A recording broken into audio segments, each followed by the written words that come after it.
Je travaille dans des centres hospitaliers avec différents types de publics. Je développe en tout cas des projets en EHPAD, dans des IM Pro déficients visuels. Voilà, avec vraiment des publics assez différents mais avec des questions en définitive communes. Je viens du milieu de la danse, donc danseur professionnel. Ça m'est venu en fait au fur et à mesure du temps.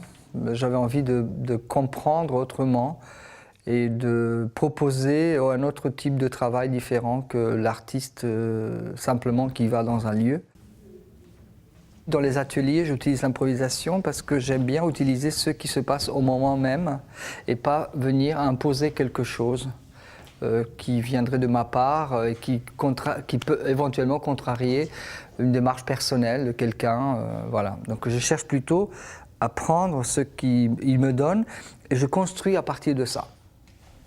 Ce qui est assez intéressant, c'est que c'est comment ça fait bouger les lignes. On est juste à l'intérieur d'une rencontre qui se construit à chaque fois et qu'on essaye de faire advenir par la danse. Et ça change déjà beaucoup de choses. La finalité pour moi, c'est le mouvement. Donc c'est un travail du corps. Il n'y a pas de paroles.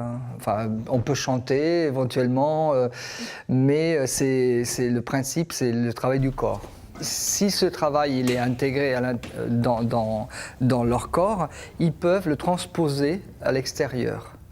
Je mets un exemple, quelqu'un qui a une phobie, par exemple une phobie au toucher, et quand on travaille avec le toucher, et ben, cette personne-là, éventuellement, en étant à l'extérieur du centre hospitalier, il peut, s'il a bien travaillé, on ne peut pas dire, mais s'il a intégré et retravaillé cette notion intérieurement, éventuellement, à l'extérieur, elle peut être transposée et acceptée.